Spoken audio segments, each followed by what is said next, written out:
আসসালামু আলাইকুম বন্ধুরা, কেমন আছেন?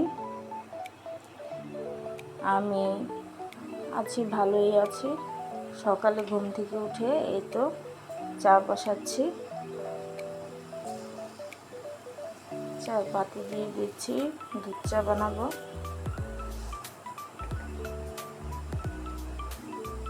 সকালে একটু চা না হলে হয়ই না।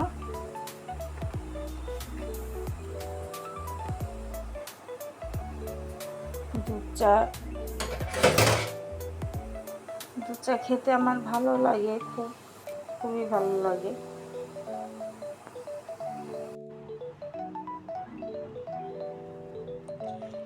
সকাল সকাল চা আর রুটি, বন রুটি, এই রুটিটা আমার খুবই ভালো লাগে খেতে চা দিয়ে।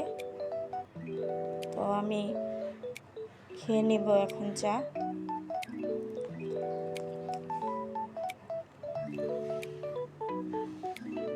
সকালের নাস্তা এটুকু হলে আমার হয়ে যায়, আর বেশি কিছু লাগে না।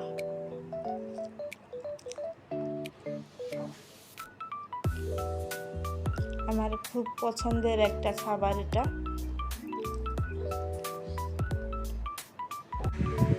মেয়ের জন্য কাপ নুডলস রান্না করেছি।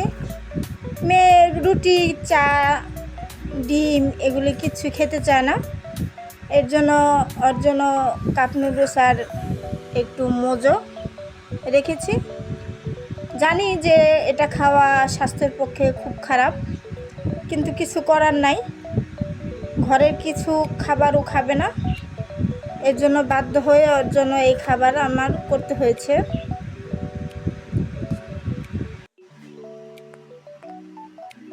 এখন আমি রান্নাঘরে এসেছি। রান্নাঘরে এখন এই তো ডিম আলু সিদ্ধ বসিয়ে দিয়েছি।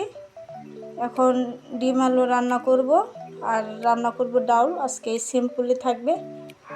আজকে মাছ মাংস কিছুই রান্না করব না, শুধু এই দুই পদই রান্না করব। আমি লম্বা করেই করি। এই তো এখন ডিম আলু রান্না করব দেখে পেঁয়াজ আদা রসুন দিয়ে কষাচ্ছি। এখন এই যে আলু মাখা, এটা দিয়ে দিব এখন তরকারিতে। আলু মাখা করব যাতে ঝোলটা ঘন আসে, এর জন্য দিয়ে দিচ্ছি। একটু নেড়ে চেড়ে কষিয়ে নেব।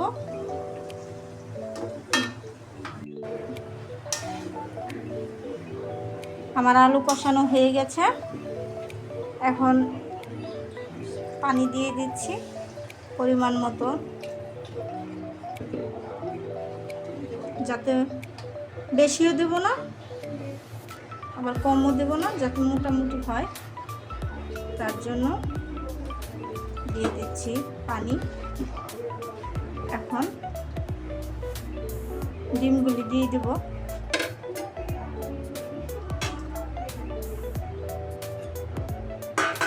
এখন কিছুক্ষণ বলক উঠিয়ে নেব। আমার রান্না শেষ। এখন ডাউল রান্না করব। ডাউলটা আর দেখালাম না।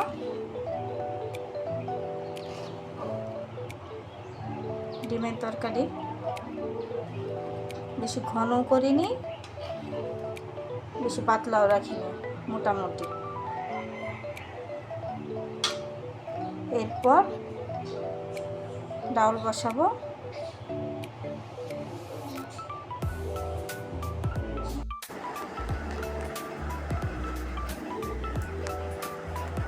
আমার জন্য এই যে দুপুরের ভাত আর ডিম নিয়ে এসেছি।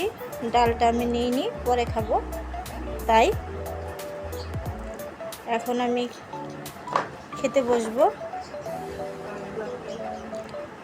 আমার ভিডিওটি যদি ভালো লাগে তাহলে অবশ্যই সাবস্ক্রাইব, লাইক, শেয়ার, কমেন্ট করবেন। ধন্যবাদ সবাইকে। আল্লাহ হাফেজ।